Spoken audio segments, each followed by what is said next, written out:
So good evening everyone.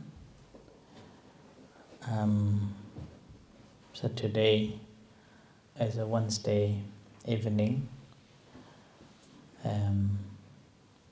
As usual on Wednesday night that we are all gathering to learn the meditation and different aspects of Buddha's teachings. So this time is the reflection before the guided meditation, and then after that we'll have walking meditation and discussion. So Adrian, this is your first time, so welcome to our club. Thank you. So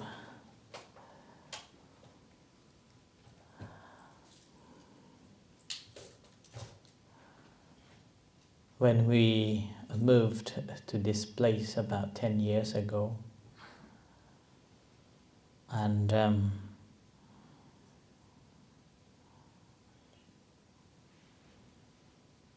we didn't have a permission to open it as a Buddhist center, but after 1 month of clearing and changing,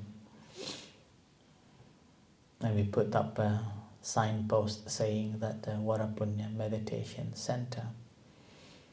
Neighbors weren't happy. So they put a complaint straight away to the council. And then in 2 days' time, council visit. So this lady came and interviewed and walked around and said that you have no permission to open it as a center. And I asked what can be done. Then she said that you will have 24 or 25 days to submit the plan. So then we come up with a plan, and at that time I didn't know whom to discuss, what needs to be done, I didn't know. And somehow I spoke with the Bruce about the land. Okay, we better come up with some plan. Can you draw a plan for this land? And Bruce drew forest here.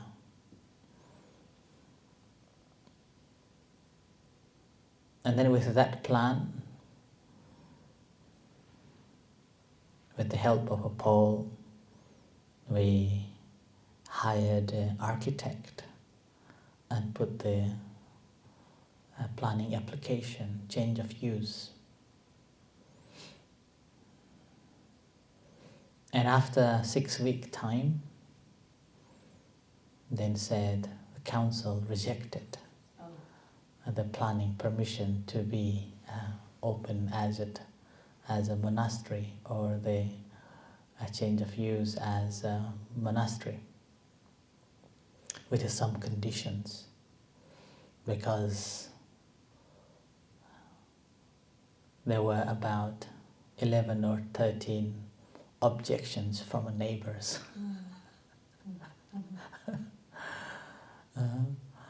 And then I was in Austria at that time when the rejection letter came. And I flew back after the event finished there and went to speak with the architect along with Paul. And then rather than saying that we will have many events, large events, just give a basic idea that the meditation center will not be crowded. So with that second approach, and I even told the architect that as owner, a charity head person, I'm happy to go and speak with the council meetings. And he said, it's okay, he will deal with that. And then we got the permission saying that, okay, now it can be a monastery. And that was something that I felt so relief and so happy. Yeah? And after that, Bruce started planting a tree. So he was planting those trees, and then he was bringing these tubes to protect the plants. So initially he collected from the place where he was working, and then later we applied Woodland Trust, and Woodland Trust was happy to provide all the tubes, 3,000 tubes. And I didn't know what is that tube for. And every time Bruce plants and there is new tube. And then I thought, Bruce, why these tubes are for? And he explained. So similarly, whoever came to the temple and then they see tubes everywhere in the field, they also asked a similar question that I have asked Bruce. So then Bruce, he's the man about this forestry, and he knows everything. So many stories he shared about it, and including one of them is this tube. And he said that tubes are very helpful. Number one, so deers will not eat the plant. That's the number one. Deers will not eat the plant. Second, it protects from the wind and the cold. And a third, even a little sunlight, it gives sun for this a plant to grow quickly. And then further on, rather than spreading its branches everywhere, it just come up straight. And I thought, wow, that's a beautiful thing. A beautiful thing. Until this plant becomes so strong, now as you have seen, like Rudy was taking those tubes out from these plants yesterday and the day before, and even Bozana was helping take it out. And I was told to take it out by our neighbors again. That is so unsightly. Why don't you move that one? And after I consulted with Bruce said, some of the trees that's already mature enough you can remove, others left it. But still got some complaints. But anyway, but this week Rudy and Bozana removed all those trees because these trees have been mature enough that deers will not destroy them. And these trees, they can survive by themselves. So similarly, we have to guard ourselves if we are not strong enough yet. We have to guard our senses in various ways. We come across with so many things. Eye sees things, ear hears things. And a tongue, we eat things or taste things and smell, and body comes to contact with the things, and even the thought comes. These are known as the six senses. So protecting these six senses are so important because we are not mature enough yet in the world. If we are not protecting, whenever we see things we dislike, straight away we form it and we grab it, and then from there we cause our own self in trouble and sadness and disappointment, emotionally feel down. Not only that, every time when we see that incident or that person, straight away our emotion boils up. And then not only boiling up, we passed on to other people that, oh, I don't like that person, I don't like this person, I don't like he does this, I don't like she does that. We go on. We do not just keep it for ourselves, but we also passed on to the others, thinking that once we have said this, that person will be in my sight, and that person also will hate that person, the person that I dislike.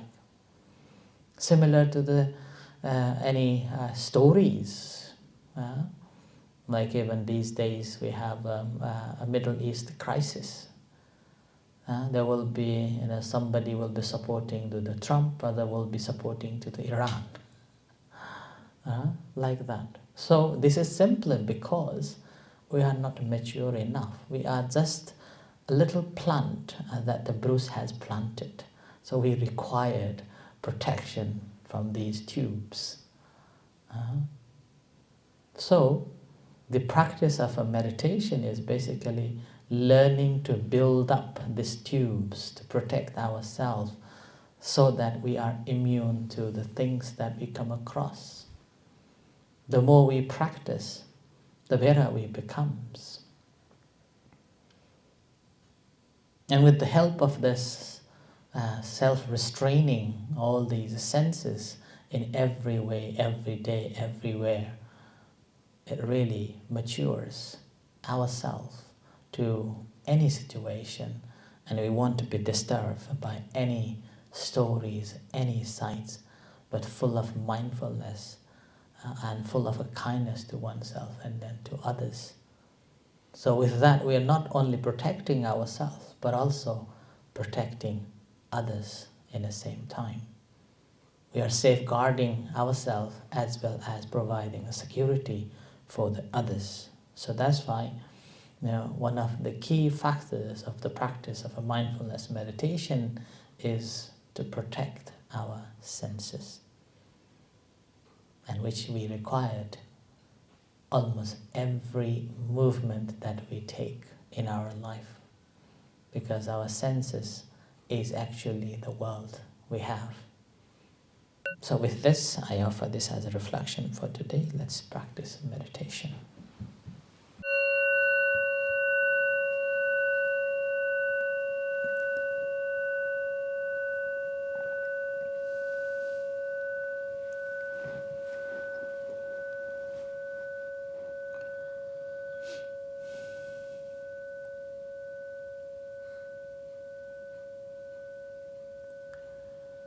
So sitting in a comfortable position, relax yourself.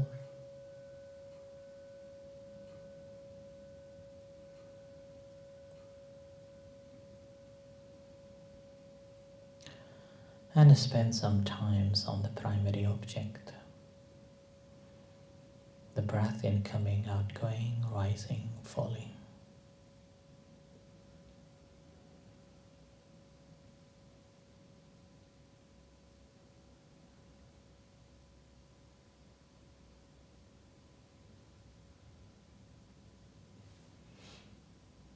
Mindfully observing and making a mental note as it takes place to calm the mind.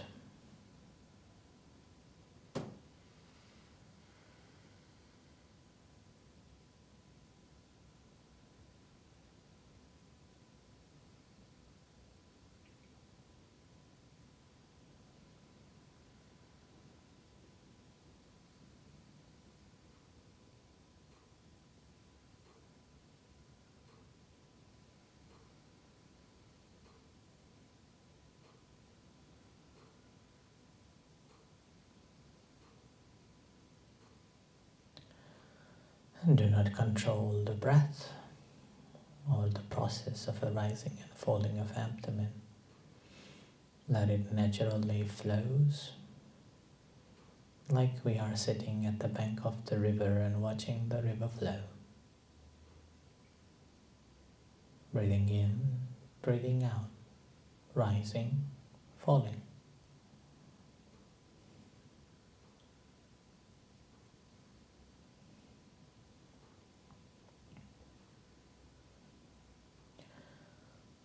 Do not interfere with the process.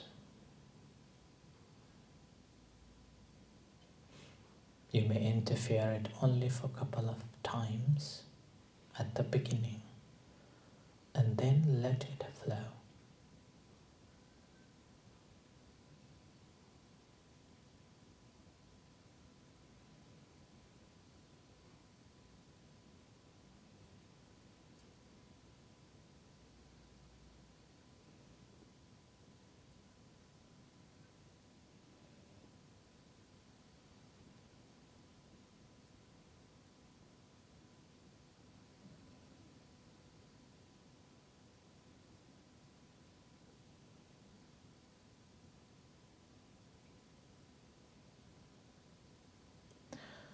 And as the mind settled,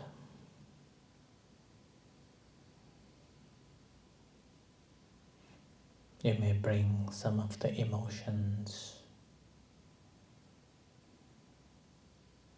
that was generated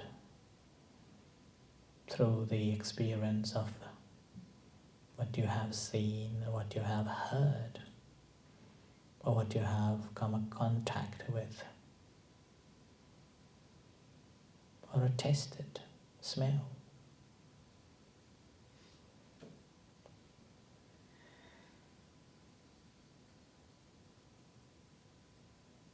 Now, what sort of effect are you having from that? The pressure in your heart,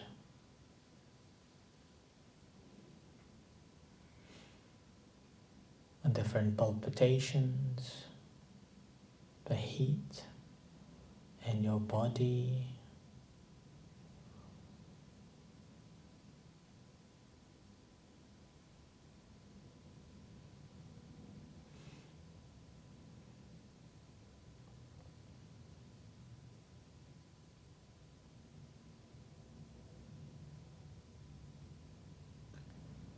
what about the sound that you're hearing now, the sound that I'm speaking?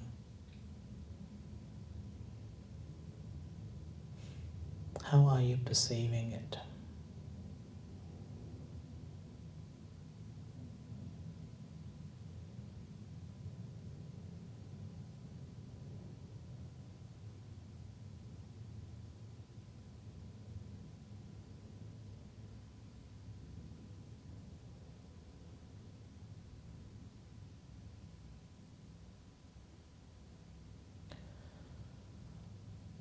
What sort of effect you're having?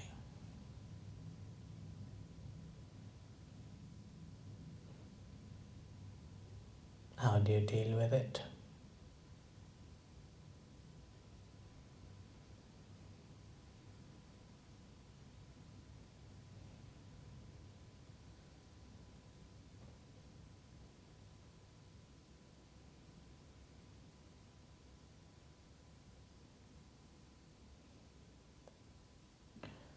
So in the practice,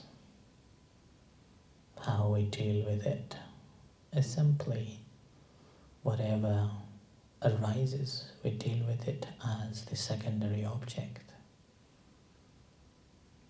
We use the technique, observe, acknowledge, note, and let go.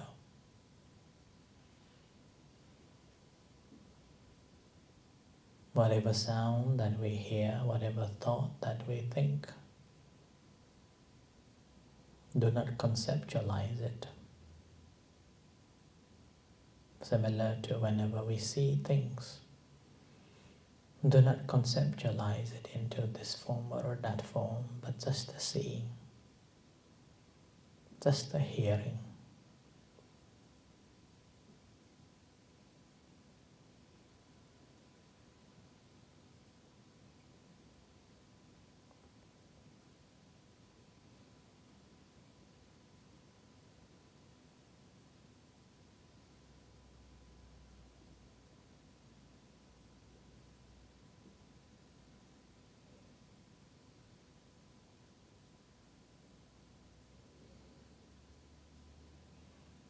even the thoughts, not going along with it or not topping it up or not giving any reasons of a this or a that, because of that or because of a this is taking place and so on. But just observing it as thinking, not the thought, but the thinking.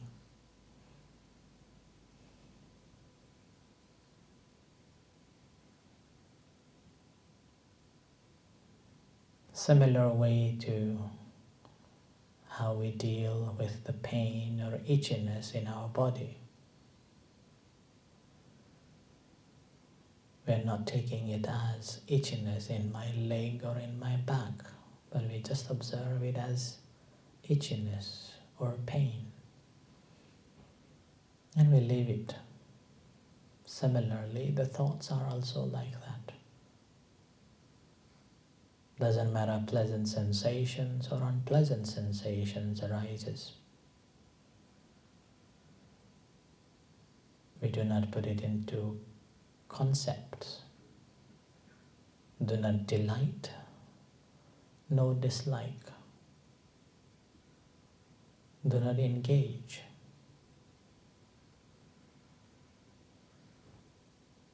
Just perceive it as it is.